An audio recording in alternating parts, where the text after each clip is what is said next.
സുഹൃത്തുക്കളെ, നമ്മൾ ഓഡിയോ മിക്സിങ്ങിനെ കുറിച്ച് പഠിച്ചപ്പോൾ നമ്മൾ ആ ട്യൂട്ടോറിയലിൽ ആ പാർട്ടിൽ നമ്മൾ പറഞ്ഞിരുന്നു, നമ്മൾ ഓരോ ഓഡിയോയുടെ ഓരോ ക്ലിപ്പ് 1 by 1 ആയിട്ട് നമുക്ക് സൗണ്ട് കുറയ്ക്കണമെങ്കിൽ ഈ കാണുന്ന ലൈനിൽ പോയിട്ട് നമുക്ക് ക്ലിക്ക് ചെയ്ത് മുകളിലോട്ടോ താഴോട്ടോ ഡ്രാഗ് ചെയ്ത് കഴിഞ്ഞാൽ അതിൻ്റെ സൗണ്ട്, ഓരോ ക്ലിപ്പിൻ്റെ സൗണ്ട് 1 by 1 ആയിട്ട് സെലക്ട് ചെയ്യാൻ പറ്റുന്നു.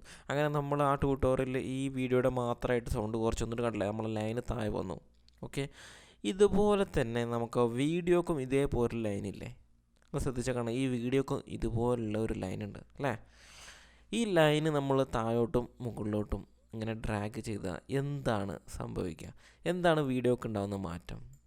എല്ലാവർക്കും അഡോബ് പ്രീമിയർ പ്രോയുടെ മറ്റൊരു പാർട്ടിലോട്ട് സ്വാഗതം. അപ്പം നമ്മളിന്ന് നോക്കാൻ പോകുന്നത് ഈ ലൈൻ എന്താണ് ഉദ്ദേശിക്കുന്നത്, ഈ ലൈൻ ചേഞ്ച് ചെയ്യുമ്പോൾ എവിടെയാണ് മാറ്റങ്ങൾ വരുന്നത്.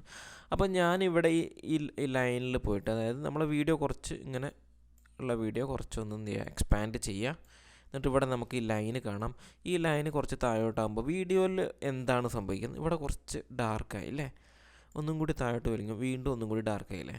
ഓക്കെ, നന്നായിട്ട് ഡാർക്കായി വരുന്നത്. അപ്പോൾ ഒപ്പേസിറ്റിയാണ് മാറുന്നത്. അപ്പോൾ നമ്മൾ ഒപ്പേസിറ്റി മാറുന്നുണ്ടോ നോക്കുക, ഇവിടെ വന്ന് നോക്കിയാൽ മതി.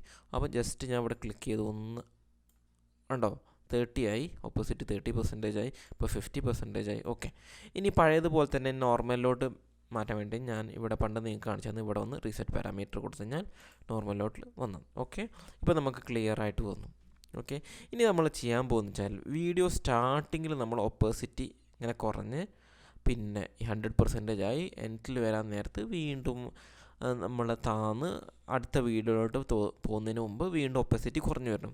ഈ കീ ഫ്രെയിംസ് ഉണ്ടാക്കാൻ വേണ്ടിയിട്ടാണ് നമ്മൾ പെൻ ടൂൾ ഉപയോഗിക്കുന്നത്. ഓക്കെ, അപ്പോൾ ഇവിടെ പോയി പെൻ ടൂൾ ക്ലിക്ക് ചെയ്തു. എന്നിട്ട് ഞാൻ ജസ്റ്റ് ഒന്ന് ഇവിടെ സൂം ഇൻ ചെയ്യാണ്. ഓക്കെ, എന്നിട്ട് ഞാൻ ഈ പെൻ ടൂളിൽ ഇവിടെ ജസ്റ്റ് നമ്മളുടെ ആ ലൈനിൽ പോയിട്ടൊരു ക്ലിക്ക് കൊടുത്തു. ഓക്കെ, ഇനി അത് കുറച്ച് ഞാൻ ഇങ്ങോട്ട് ഈ ടൈം ലൈനിൽ നിന്ന് ഇവിടെ വന്നു, എന്നിട്ട് കുറച്ച് ഫോർവേഡ് പോയി, എന്നിട്ട് ഒരു ക്ലിക്കും കൂടി കൊടുത്തു. ഓക്കെ, ഇനി ഞാൻ ചെയ്യാൻ പോകുന്നത് ഒന്നുമില്ലെങ്കിൽ സെലക്ഷൻ ടൂൾ നമുക്ക് സെലക്ട് ചെയ്യാം, എന്നിട്ട് വി അല്ലെങ്കിൽ ക്ലിക്ക് ചെയ്യാം, എന്നിട്ട് ഇതിനെ പിടിച്ച് ഒന്നും ഇങ്ങോട്ട് ഡ്രാഗ് ചെയ്തു. അപ്പോൾ ഒപ്പോസിറ്റി നിങ്ങളിങ്ങനെ ചേഞ്ച് താഴോട്ട് ഇങ്ങനെ ആക്കുന്ന സമയത്ത് നിങ്ങൾക്ക് 52, 53 എന്ന് കാണാൻ പറ്റും. ഞാൻ ഇത് ജസ്റ്റ് ഇവിടെ കൊണ്ടുവച്ചു. ഓക്കെ, അപ്പം നമുക്ക് ഇതുപോലെ ഒരുപാട് കീ ഫ്രെയിംസ് നമുക്ക് ഇങ്ങനെ ഇവിടെ ആഡ് ചെയ്യാൻ പറ്റും ഒരു ക്ലിപ്പിൽ, കണ്ടോ. അതിനനുസരിച്ച് ഇവിടെ ഇങ്ങനെ ഓരോ ഡോട്ട്സ് വരുന്നുണ്ടോ. ഓക്കെ, അപ്പോൾ ഇങ്ങനെ, എന്നിട്ട് ഞാനിവിടെ എൻഡിൽ പോകുന്നു, ഇയാളെ പിടിക്കുന്നു, താഴോട്ട് വലിക്കുന്നു, ഇപ്പോൾ 0 ആയി. ഓക്കെ, ജസ്റ്റ് നമുക്കൊന്ന് അപ്ലൈ ചെയ്ത് നോക്കാം. ഓക്കെ, അപ്പോൾ സത്യം പറഞ്ഞാൽ ഈ ഡിപ്പ് ടു ബ്ലാക്ക് എന്നുള്ള ഓപ്ഷൻ വേണ്ട, നമുക്ക് വേണമെങ്കിൽ ഇതങ്ങോട്ട് ഒഴിവാക്കാം, ഡിലീറ്റ് ചെയ്ത്. ഓക്കെ, അത് നമ്മൾ നേരത്തെ ഒരു ട്രാൻസിഷൻ ആഡ് ചെയ്തത് ഓർമ്മയില്ലേ നമ്മൾ ലാസ്റ്റ് വീഡിയോയിൽ. ഓക്കെ, കണ്ടോ. അപ്പോൾ ഇങ്ങനെ നമുക്ക് ഓരോ വീഡിയോക്കും ഓരോ കീ ഫ്രെയിംസ് ആഡ് ചെയ്യാൻ വേണ്ടിയിട്ട് നമ്മൾ ഈ പെൻ ടൂൾ ഉപയോഗിക്കുന്നത്. വേണമെങ്കിൽ സെൻറ്ററിൽ എനിക്കിത് പിടിച്ചിട്ട് ഇങ്ങനെ ഒന്ന് താഴോട്ട് വലിച്ചു നിർത്താം. ഓക്കെ, ഇനി എന്താ സംഭവിക്കുന്നത് എന്നുള്ള ജസ്റ്റ് ഒന്ന് നിങ്ങളൊന്ന് കണ്ടു നോക്കിയേ.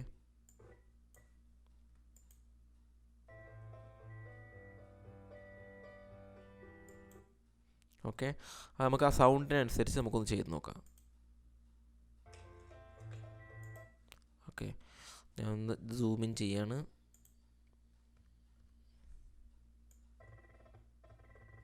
ഓക്കെ, ഇവിടെ നമുക്ക് ഇവിടെ ഓഡിയോയിൽ നോക്കിക്കഴിഞ്ഞാൽ മനസ്സിലാവും, ഇവിടെയാണ് ബീപ്പ് സൗണ്ട് സ്റ്റാർട്ടാവുന്നത് അല്ലേ.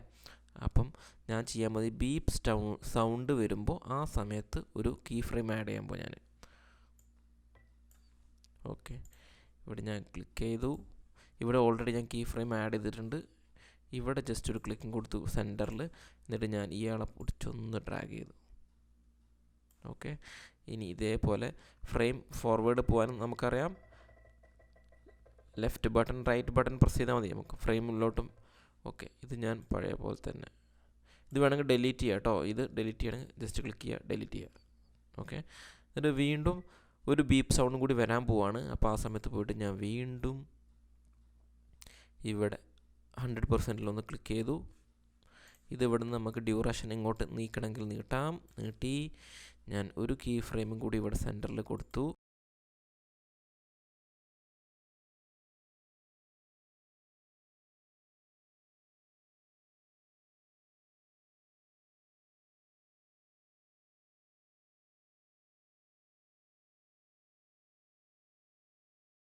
ഇനി നമുക്കിതൊന്ന് പ്ലേ ചെയ്ത് നോക്കാം എന്താണ് മാറ്റം ഉണ്ടായിട്ടുള്ളത്. കണ്ടോ, കീ ഫ്രെയിം പോയി വരുന്നത് കണ്ടോ? എല്ലാവരെയും ജസ്റ്റ് ഒരേപോലെ ആക്കിക്കാം. ഓക്കെ, പ്ലേ ചെയ്താലോ?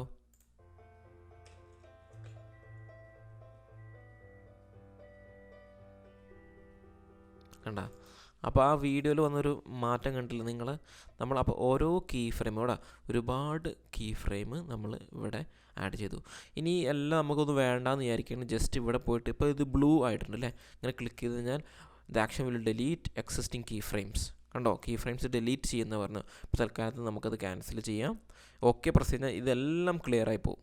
ഓക്കെ, അപ്പം ഇങ്ങനെയുള്ള ഇതൊക്കെ നമുക്ക് ജസ്റ്റ് നമുക്ക് ഈ പെൻ ടൂൾ വെച്ചിട്ട് തന്നെ നമ്മളെ വീഡിയോസിൽ നമുക്ക് ഇങ്ങനത്തെ എഫക്റ്റ് നമുക്ക് തന്നെ ചെയ്യാൻ പറ്റും. ഓക്കെ, അപ്പം ഇത് മെയിൻലി നമ്മൾ ഈ പെൻ ടൂൾ ഉപയോഗിക്കുന്നത് ഇങ്ങനെയാണ്, ഒരുപാട് കീ ഫ്രെയിംസ് ആഡ് ചെയ്യാൻ വേണ്ടിയിട്ടാണ്. ഓക്കെ, അപ്പം ഇങ്ങനെ നമുക്ക് എല്ലാ വീഡിയോയിലും ഇതുപോലെ നമുക്ക് ചെയ്യാൻ പറ്റും. അപ്പോൾ ജസ്റ്റ് നോക്കുക, നമ്മുടെ കീ ഫ്രെയിമിൻ്റെ ഒരു ഇതൊക്കെ നമുക്ക് നോക്കാൻ പറ്റും, എത്ര പെർസെൻറ്റേജ് ആയിട്ട്. ഇനി ഇവിടെ വന്നിട്ട് നമുക്ക് വേണമെങ്കിൽ അത് എഡിറ്റ് ചെയ്യാം. ഓരോ കീ ഫ്രെയിം അടുത്ത കീ ഫ്രെയിമിലോട്ട് ചാടാൻ വേണ്ടിയിട്ട് നമുക്ക് ഇവിടെ ആരോ മാർക്ക് നമുക്ക് ഉപയോഗിക്കാൻ പറ്റും. ഓക്കെ, ഇവിടെ ഉള്ളത് കീ ഫ്രെയിം 7 ആണ് ഇതിൽ കാണിക്കുന്നത്, അതായത് ഒപ്പസിറ്റി 7 ആണ് ഇവിടെ ഉള്ളത് അല്ലേ? ഓക്കെ, ഇത് നമുക്ക് വേണമെങ്കിൽ അടുത്ത കീ ഫ്രെയിമിലോട്ട് ചാടി ഇവിടെ 100 ആയിരിക്കും, അടുത്തതിൽ ചാടി ഇവിടെയും നമുക്ക് 7 ആക്കാം.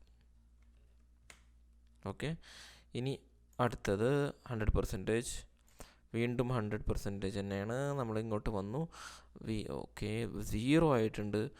അപ്പോൾ ഒരു മിനിറ്റ്, ഞാൻ നേരത്തെ കീ ഫ്രെയിമിൽ ഇവിടെ ഉണ്ടായിരുന്നത് 7% ആയിരുന്നു, ഇവിടെയും നമുക്ക് 7%. അങ്ങനെ എല്ലാ കീ ഫ്രെയിമും ഇതൊക്കെ കറക്റ്റായിട്ട് ഒരേപോലുള്ള എഫക്റ്റ് വരാൻ വേണ്ടിയിട്ട് നമ്മൾ എന്ത് ചെയ്തു, ഇങ്ങനെ ഒരു നല്ലൊരു ഗ്രാഫല്ലേ ഇപ്പോൾ വന്നത്. ഓക്കെ, അപ്പോൾ ഇനി ഒന്ന് പ്ലേ ചെയ്ത് നോക്കാം. അപ്പോൾ നമ്മളിവിടെ എന്താ ചെയ്തതെന്ന് വെച്ചാൽ നമ്മൾ ഓഡിയോക്ക് അനുസരിച്ച് നമ്മളുടെ വീഡിയോയിൽ നമ്മൾ എഫക്ട്സ് ആഡ് ചെയ്യണം. ഇനി ഞാൻ നിങ്ങൾക്ക് അടുത്ത വീഡിയോയിൽ വരുമ്പോൾ നമുക്ക് വേറെ എഫക്റ്റുകൾക്ക് ആഡ് ചെയ്യാൻ പറ്റും, സൂം ചെയ്യാൻ പറ്റും. അപ്പോൾ ജസ്റ്റ് ഞാൻ എങ്ങനെ സൂമിങ് ഒന്ന് കാണിച്ചു തരാം നിങ്ങൾക്ക്. ഇതുപോലെ ഞാൻ ഈ വീഡിയോയിൽ വന്ന് നിന്നു. ഓക്കെ, അപ്പോൾ ഇവിടെ എത്തിയിട്ട് എനിക്ക് ഈ ഇതിലോട്ട് നമ്മളുടെ ഹൈയുണ്ടായിൻ്റെ ഈ എംബ്ലത്തിലോട്ട് സൂം ചെയ്യണം എന്ന് വിചാരിക്കാം. അപ്പോൾ ഞാൻ ഈ വീഡിയോ ക്ലിക്ക് ചെയ്തു. ഓക്കെ, എന്നിട്ട് ഇവിടെ സ്കെയിൽ എന്ന് പറഞ്ഞൊരു ഓപ്ഷൻ കാണുന്നുണ്ടോ നിങ്ങൾ? ഓക്കെ, അതിൽ പോയിട്ട് ഇവിടെ പോയിട്ട് ജസ്റ്റ് ഒന്ന് ക്ലിക്ക് ചെയ്യാം. ഓക്കെ, അപ്പോൾ ഞാൻ ഓൾറെഡി ഒരു പുതിയ കീ ഫ്രെയിം ഇവിടെ ഉണ്ടാക്കി. ജസ്റ്റ് ഒന്ന് സൂമായി. ഓക്കെ, ഇനി ഇവിടെ എന്ത് ചെയ്യാൻ പോകുന്നത് വെച്ചാൽ ഞാൻ ഈ കീ ഫ്രെയിം എത്തുമ്പോൾ ഞാൻ ഇവിടെ അത് 150 ആക്കി. ഓക്കെ, അപ്പോൾ എന്താ സംഭവിച്ചാൽ ഇവിടെ നിന്ന് ഇങ്ങോട്ട് വരുമ്പോൾ ജസ്റ്റ് ഒരു സൂമിങ് എഫക്റ്റ് കിട്ടും നമുക്ക്. ഓക്കെ, ഇനി ഇവിടെ എത്തി അല്ലേ? ഇനി ഇവിടെ എത്തിയിട്ട് നമുക്ക് കുറച്ചും കൂടി കഴിഞ്ഞിട്ട് വീണ്ടും അത് പഴയ പോലെ വീണ്ടും 100 ഇവിടെ ജസ്റ്റ് 100 ആക്കി കൊടുത്തു കഴിഞ്ഞാൽ വീണ്ടും ഒരു കീ ഫ്രെയിമും കൂടി ഉണ്ടായി. അപ്പോൾ ജസ്റ്റ് ഒന്ന് നമുക്കൊന്ന് പ്ലേ ചെയ്ത് നോക്കാം.